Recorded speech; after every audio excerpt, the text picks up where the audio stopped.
Robert Wolgemuth a voulu aider les gens à vraiment aborder le délicat sujet de la fin de leur vie. Imaginez-vous qu'on se trouve, vous et moi, dans votre café préféré. On va aborder un sujet dont vous n'avez probablement pas trop envie de parler. Vous êtes prêts? Ok? Vous allez mourir. Un jour, votre cœur battra pour la dernière fois, vous fermerez les yeux et ce sera fini. Et ce sera pareil pour moi. Moi aussi, je vais mourir.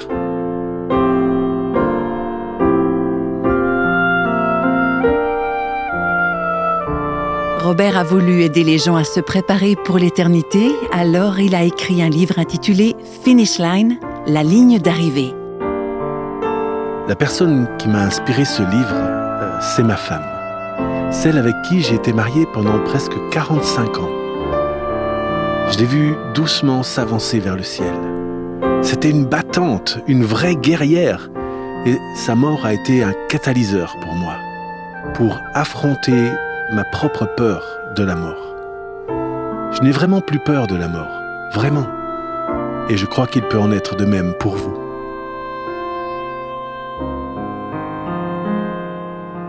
Il y a des événements qui nous marquent profondément, des drames soudains, des départs qui laissent un grand vide, des vies qui s'éteignent. Et ces événements nous confrontent à une réalité que nous préférons souvent éviter, la mort. Et pourtant, cette mort fait partie du monde dans lequel nous vivons ici-bas. Et dans la famille de Réveille nos cœurs, le mari de notre amie Nancy, Robert Wolgemuth, est parti rejoindre le Seigneur. Il a été hospitalisé le soir du réveillon de Noël 2025. Et ce jour-là, Nancy a partagé avec ses proches le verset qui lui venait à l'esprit. C'était le psaume 118, verset 24. « Voici le jour que l'Éternel a fait, qu'il soit pour nous un sujet d'allégresse et de joie. » Et Nancy a continué de se réjouir dans le Seigneur à travers les hauts et les bas, alors que Robert se trouvait à l'hôpital. Elle terminait toujours ses messages avec cette phrase que vous avez sûrement déjà entendue, « Le Très-Haut règne. Tout est entre les mains de Dieu. » Robert a été marié à Barbara Wolgemuth, qu'on appelait Bobby. Il a été marié à elle pendant 44 ans. Ensemble, ils ont eu 2 filles, Missy et Julie. Et il a épousé Nancy Lee DeMoss en 2015. Et si vous voulez en savoir plus, si vous voulez voir la vidéo de cette belle histoire d'amour entre Robert et Nancy, vous pouvez visiter le site réveillenoscoeurs.com. Et là, vous trouverez un lien vers cette vidéo dans la transcription de ce podcast. Robert est décédé le 10 janvier dernier et aujourd'hui, nous souhaitons lui rendre hommage en diffusant une interview réalisée avec lui en 2023. Il venait tout juste de publier un livre pour aider les lecteurs à se préparer à entrer dans l'éternité. Le livre s'intitule « Finish Line », la ligne d'arrivée, avec comme sous-titre « Chasser la peur, trouver la paix, se préparer à la fin de sa vie ». Et à l'époque, on avait commencé l'interview avec cette question « Pourquoi avoir écrit un livre sur la mort ?» Voici donc la réponse à cette première question. C'est François Raymond qui prête sa voix à Robert Wolgemuth. Il y a quelques années, j'avais écrit un livre intitulé « Gun Lap », ce qui veut dire « le dernier tour de piste ». C'est une expression qu'on utilise dans les courses d'athlétisme, dans les courses de longue distance. Quand le coureur en tête commence son dernier tour, le starter tire un coup de pistolet et c'est ce qu'on appelle le gun lap. Et dans certaines courses, c'est une cloche qu'on fait sonner, alors ça devient le bell lap. Mais Gun Lap, c'était pas un livre sur la mort. C'était un livre pour aider à vivre au mieux ce dernier tour de piste de notre vie. Un encouragement pour les hommes de mon âge. J'y parlais des luttes propres à cette étape de la vie, le corps qui nous lâche, les relations qui changent. Et ce livre a reçu un très bon accueil. Mais j'ai eu envie d'écrire la suite, parce que le Gun Lap, c'est bien, mais encore faut-il franchir la ligne d'arrivée. Et le vrai défi, c'est cette dernière ligne droite, quand on passe la ligne et qu'on casse le ruban. Oui. Vous le savez peut-être, j'ai une expérience personnelle très directe avec la mort. Et j'ai voulu raconter cette histoire en détail. J'ai voulu encourager mes lecteurs à affronter leur propre mort en toute quiétude. Parce que, vous savez, la mort, c'est la seule chose qui est sûre à 100%. Oui. On va tous mourir. Sauf si Christ revient avant, bien sûr, ou si on est enlevé par Dieu, comme c'est arrivé pour Enoch, ou si on est emporté dans un char de feu, comme Élie. Ce serait chouette, hein, quand même. Oui, c'est vrai. Alors voilà, j'ai été marié à Barbara, Bobby, pendant presque 45 ans. On s'est mariés en 1970, on était tout jeunes, on était des gamins. Elle avait 20 ans, moi j'en avais 22.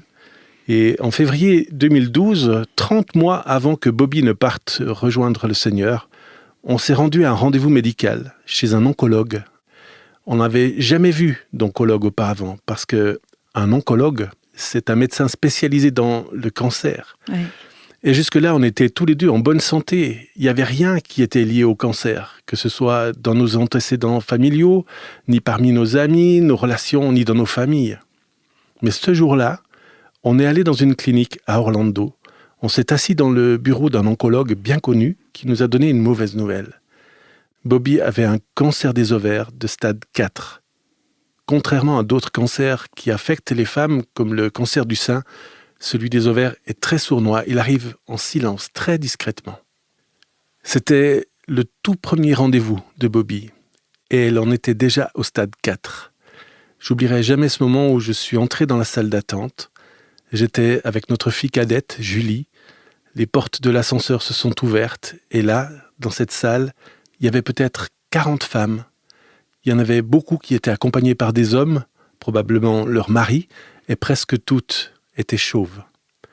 Ma femme, Bobby, elle avait une chevelure magnifique, épaisse, incroyable. Et là, en regardant autour de moi, je me suis dit, ça y est, ma vie va basculer. Et mon livre, La ligne d'arrivée, commence donc avec le récit des funérailles de Bobby qui ont eu lieu début novembre 2014. Elle est décédée à la fin octobre. Et ce que je voulais raconter, c'est pas seulement ce qui concernait ses funérailles, mais le témoignage de Bobby elle-même. C'est la façon dont elle a vécu tout ça. Sa propre mort qui approchait, elle a enlevé de mon cœur toute angoisse de mourir. La manière dont elle a traversé tous les traitements, toutes les épreuves, elle ne s'est jamais plainte. Jamais. Hein. Jamais. Et quand je raconte ça, les gens me disent « Allez, sérieusement, jamais ?» Et je vous le dis, devant Dieu, elle ne s'est jamais plainte. Elle a participé à un essai clinique qui l'a laissée avec une douleur constante. Elle n'arrivait pas à trouver une position confortable. C'était en plein été et elle était allongée sur le lit avec un bonnet de laine et des couvertures parce qu'elle grelottait de froid. Mais elle ne s'est pas plainte. Elle nous a montré, à moi et à ses amis, comment traverser tout ça avec grâce. Alors, dans ce livre, j'ai voulu écrire son témoignage, son histoire, qui était extraordinaire. Mais j'ai aussi voulu m'encourager moi-même en tant qu'auteur et également encourager mes lecteurs. Nous aussi, nous pouvons affronter les choses de la même façon. On peut traverser nos épreuves avec grâce. On peut faire face à tout ça avec confiance. Le Seigneur sait exactement ce qu'il fait. En fait, quand le cancer de Bobby a été diagnostiqué, mes filles et moi, le jour même, on s'est dit, en fait, c'est une surprise pour nous, mais ça l'est pas pour Dieu. Lui, il savait déjà. Alors, on n'a pas peur, on n'est pas en colère. On va considérer ça comme un cadeau. Et un cadeau, par définition, c'est une surprise qu'on ne s'attend pas à recevoir, qu'on ne mérite pas, non ? Donc, c'est un cadeau. Et on s'est aussi promis une dernière chose. Notre but, c'est que cette épreuve devienne un témoignage pour Christ. Qu'on puisse faire connaître Jésus à ceux qui ne le connaissent pas. Et qu'à travers cette aventure bouleversante, on puisse partager l'Évangile. Et le Seigneur a répondu à cette prière tout en douceur. Alors Robert, la question nous vient certainement à tous. Est-ce que vous n'avez pas voulu prier pour la guérison de Bobby ? On n'a pas vraiment prié pour que Bobby soit guéri, parce que parfois ça peut sembler présomptueux, comme si on connaissait exactement la volonté de Dieu. Bien sûr qu'on voulait qu'elle guérisse. On ne l'aimait pas, ce cancer, on le détestait. Et moi, je le déteste toujours. Mais on voulait vraiment remettre ça entre les mains du Seigneur. On avait confiance que c'était le Seigneur qui aurait le dernier mot et qu'il saurait ce qui est le meilleur pour notre famille. Et pendant tous ces traitements, on n'a pas utilisé la plateforme de soutien Caring Bridge. En fait, Caring Bridge commençait à se développer à ce moment-là et c'est une très bonne plateforme. Ce que je faisais, c'est que j'envoyais des emails à nos amis pour leur donner des nouvelles. C'était pas tant des nouvelles sur le plan médical. J'avais surtout envie de partager avec eux ce que le Seigneur était en train de nous apprendre à travers cette épreuve. Et les réponses qu'on recevait étaient incroyables. Soit dit en passant, peut-être que tout le monde ne le sait pas, mais L'une des personnes qui recevait ces messages, c'était une des clientes que je conseillais pour l'édition de ces livres. Cette femme, c'était Nancy Lee DeMoss. Et en fait, Nancy avait regardé les funérailles de Bobby en direct et elle m'avait envoyé un email juste après en disant « J'aimerais diffuser certains passages de la cérémonie pour notre organisation Réveille nos cœurs ». Et à l'époque, effectivement, des extraits du service funèbre de Bobby avaient été diffusés dans ce cadre-là. Et qui aurait pu imaginer qu'un an plus tard, je demanderais cette même Nancy en mariage? C'est vrai. Hein. La providence de Dieu, sa préscience est indescriptible tellement elles sont incroyables. C'est pas un long fleuve tranquille, il faut souvent affronter l'adversité, mais l'œuvre de Dieu est toujours bonne pour nous. À l'époque, Nancy avait 57 ans, elle n'avait jamais été mariée, on se connaissait seulement sur le plan professionnel, vu que j'étais son agent. Et le Seigneur a été tellement bon avec nous. Nombreuses sont les personnes qui savent à quel point elle est un cadeau pour moi. Le fait d'avoir pu prendre part au ministère Réveille nos cœurs, c'est aussi une immense chance pour moi. Mais je vais revenir à Bobby, qui est entré dans l'éternité à la fin octobre 2014. J'ai voulu raconter son histoire. Le sous-titre de Finish Line, donc la ligne d'arrivée, est très explicite. Chasser la peur, trouver la paix, se préparer à la fin de sa vie. J'ai donc, bien sûr, beaucoup médité là-dessus. Vous savez, la nuit dernière, j'arrivais pas à dormir. Je réfléchissais à la préparation de cette interview et j'avais envie de décortiquer ce sous-titre mot par mot pour encourager ceux qui nous écoutent en ce moment. Ouais, c'est une très bonne idée, Robert. Alors, on va répéter ce sous-titre encore une fois. Chasser la peur, trouver la paix, se préparer à la fin de sa vie. Alors, Robert, comment est-ce que la peur a été chassée pour toi dans cette expérience de la mort de ton épouse? Je n'avais jamais été aussi proche de la mort. C'est d'ailleurs par cette question que je commence le livre. Quand avez-vous vu un mort pour la première fois? Je veux dire par là que pour bien des gens, à part dans un salon funéraire où le défunt est maquillé, bien habillé et figé, il y en a beaucoup qui n'ont jamais vu un mort en dehors de ce contexte. Et dans ce livre, je raconte ma première expérience avec la mort quand j'étais enfant. C'était l'été, je nageais dans un lac et un homme s'est noyé. Ça, c'est la première image que j'ai eue d'une personne décédée. Mais quand la personne décédée, c'est celle qui est votre épouse depuis presque 45 ans, celle avec qui vous avez eu des enfants, avec qui vous avez passé presque toute votre vie, avec qui vous avez déménagé plusieurs fois, quand c'est cette personne-là et que le compte à rebours est enclenché, alors vous êtes saisi par une immense angoisse. Ça me fait penser à cette fois où un joueur de football américain s'est effondré sur le terrain. Il jouait pour les Buffalo Bills, il a plaqué un adversaire, il s'est relevé, il s'est retourné, puis il est tombé par terre. Il s'appelait Damar Hamlin. Ah oui, je me souviens, on a tous vu ça à la télé, c'était en direct. Hein? Oui, et le match s'est transformé en réunion de prière, non? Oui, je me souviens, les présentateurs étaient en train de prier à l'antenne. Oui. C'était incroyable. Ce commentateur, d'ailleurs, il s'appelait Dan Orlovsky. Il a dit « Il faut prier maintenant, tout de suite ». C'était comme un moment sacré sur une chaîne de télévision. Ouais, c'est exactement ça. Alors pourquoi? Parce que quelqu'un était en train de mourir. En fait, quand il est tombé au sol, il était déjà mort. Son cœur avait déjà cessé de battre. C'est vrai, hein, les joueurs avaient compris ça aussi parce qu'ils ont commencé à prier. Exactement. Ouais, c'était pas une prière classique, genre Seigneur, donne-nous la sagesse de faire ce qu'il faut. Non, c'était vraiment, je sais pas, c'était vraiment comme une intercession sur le terrain de football. Incroyable, c'est vrai. Tout le monde s'en rendait compte. Vous savez, le père de Nancy, lui aussi, il est mort brutalement à 53 ans. Il jouait au tennis un samedi matin. Il venait de déposer Nancy à l'aéroport de Philadelphie. Et puis il allait jouer et il a eu une crise cardiaque foudroyante. Il était mort avant même de toucher le sol. 30% d'entre nous, nous allons mourir comme ça. Je veux dire, on discute tranquillement, on prend un café, on se promène avec son conjoint, et tout à coup, poum, on s'écroule, c'est fini, la lumière s'éteint. Sérieusement, 30%? Oui. Et en ce qui concerne les 70% restants, les gens vont en quelque sorte quitter la scène progressivement. C'est-à-dire que ça peut prendre plus ou moins longtemps. Mais quand on lit les dernières paroles, entre guillemets, des personnages célèbres, ce sont souvent ceux du deuxième groupe, ceux qui ont eu un peu de temps entre le moment où ils ont su qu'ils allaient mourir et leur décès, qui ont justement pu dire quelque chose d'important. En fait, dans mon livre, je relate certaines citations de personnages célèbres. Par exemple, quand le célèbre acteur américain W.C. Fields était sur le point de mourir, il était connu pour être un agnostique endurci, il y a des gens qui sont entrés dans sa chambre et qui l'ont trouvé en train de lire la Bible. Alors ils lui ont demandé « Monsieur Fields, c'est quoi ce livre ?» Il a répondu « C'est la Bible. Et comment ça se fait que vous la lisiez ?» Et il a répondu « Je cherche une faille. » Et il est mort. On dirait bien qu'il n'avait pas trouvé de faille. Hein. Exactement. Et quand la mort approche, la réaction instinctive partout dans le monde, c'est la peur. C'est universel.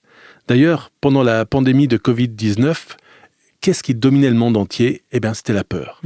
Et peur de quoi ? Peur de mourir. Les gens ont peur de mourir. Ouais.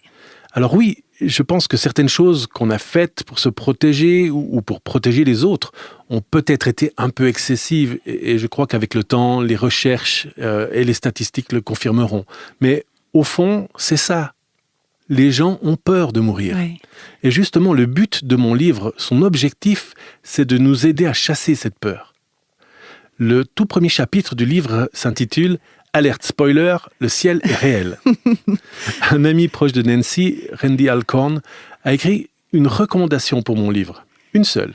Dès le début, je m'étais dit, si je peux avoir Randy, je n'ai besoin de personne d'autre. Alors c'est sûr, hein, tu n'as besoin de personne d'autre si tu as Randy. C'est lui qui a écrit Heaven, le ciel, justement. Hein. Oui, exactement. Alors, dans le livre, je parle du ciel, et oui, c'est quelque chose de bien réel. Il y a de très belles histoires autour des funérailles et de la façon dont on rend hommage à ceux qui sont partis rejoindre le Seigneur. Il y a un verset tiré de 1 Corinthiens 2.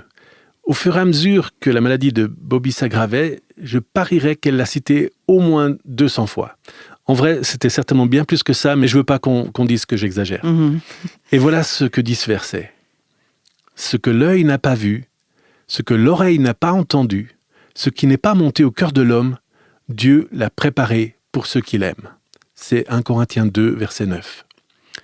Vous savez, Bobby aimait beaucoup peindre et notre maison était remplie de portraits, de toiles, au moins une 50aine. Elle adorait l'art. Alors quand on lit ce que l'œil n'a pas vu, ce que l'oreille n'a pas entendu, même ses rêves d'artistes les plus fous ne sont rien à côté de la beauté du ciel. Elle aimait chanter, elle avait une voix magnifique. Mais même l'art, même la musique ne peuvent pas rivaliser avec ce que Dieu a préparé. Et puis, la suite du verset, ce qui n'est pas monté au cœur de l'homme, eh bien, nos plus belles idées, nos plus grandes espérances à propos du ciel, tout ça n'est rien comparé à la réalité des parvis célestes. Imaginez, vous partez en voyage avec votre bien-aimé, une destination exotique au soleil. Vous attendez avec impatience ce moment où vous allez vous retrouver à deux. C'est une joie immense, une excitation difficile à décrire. Oui, absolument. Eh bien, le ciel, c'est ça.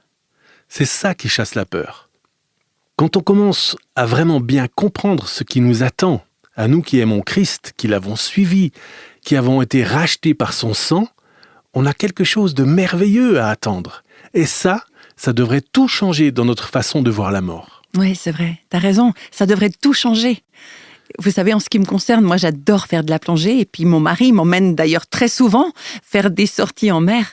Moi, j'aime être sous l'eau. Et à chaque fois, j'ai juste envie de voir quelque chose qui va m'émerveiller. Alors, mon mari, oui, il aime bien ça aussi, mais il n'est pas autant passionné que moi. Il m'emmène parce qu'il m'aime. Mais je me dis... Waouh, je devrais avoir autant d'enthousiasme à l'idée d'aller au ciel que pour mes sorties de plongée, non? Je suis tout à fait d'accord. Moi, j'aime bien cette image de la plongée. C'est magnifique.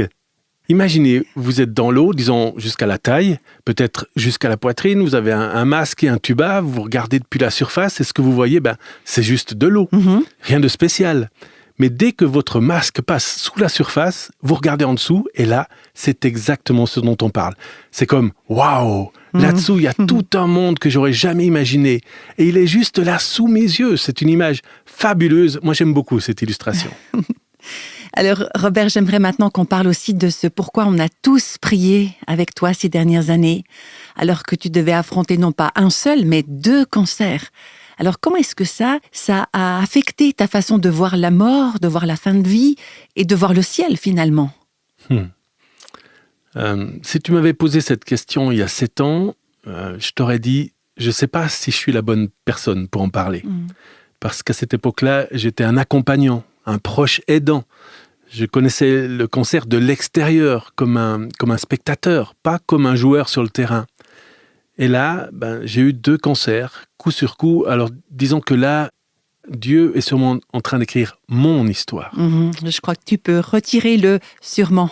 Il est en train d'écrire ton histoire, Robert. Ouais, je pense que tu as raison. Très bonne réponse. Alors, il faut avoir confiance. Je veux dire, on n'est pas obligé de faire confiance, mais on doit vraiment faire confiance que Dieu ne se trompe jamais. Il ne dit jamais « Oh, attendez, qu'est-ce qui se passe? C'est quoi ce diagnostic? 8 chimiothérapies, vous êtes sérieux ?» Non, bien sûr que non. Dieu, il sait tout ça. Il le sait parfaitement.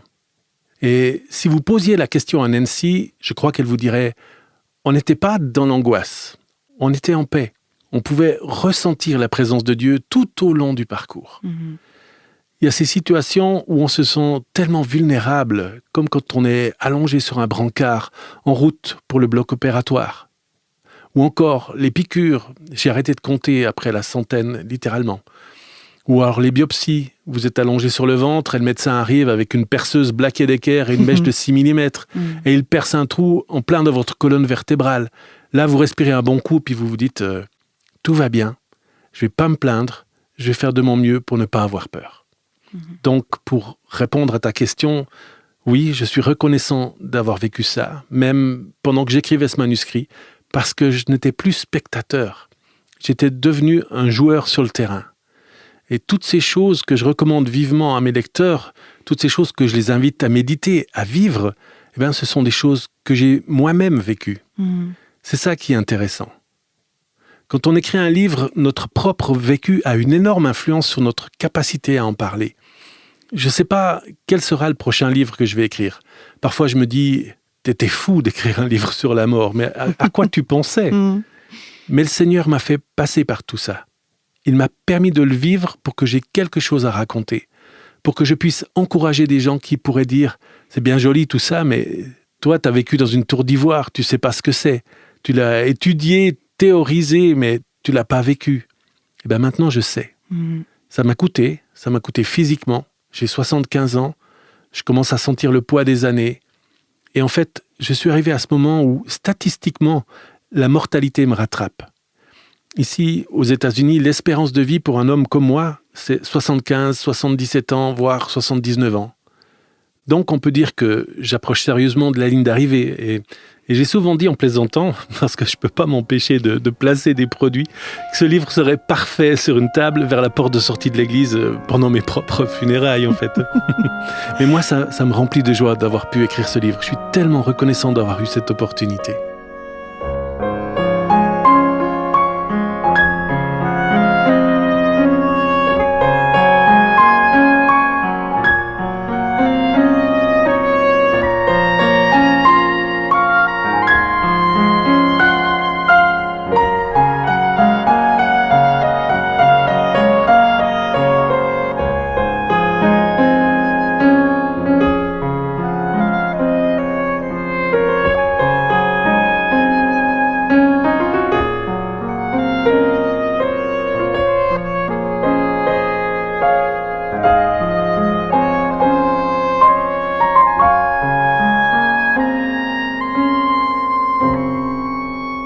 C'était donc le témoignage de Robert Wolgemuth dans un entretien enregistré avec lui en 2023. Comme vous l'avez entendu, Robert était prêt pour l'éternité. Il était enthousiaste à l'idée de rencontrer son Sauveur un jour et de vivre avec lui pour toujours. Et voilà, il est maintenant parti rejoindre le Seigneur. Merci de continuer à prier pour son épouse Nancy, pour ses filles, Missy et Julie, ainsi que pour leurs familles respectives. Et j'aimerais vous laisser avec quelques mots que Nancy a écrits depuis l'hôpital alors qu'elle se tenait aux côtés de Robert dans ses derniers jours de vie. Voilà ce qu'elle écrivait.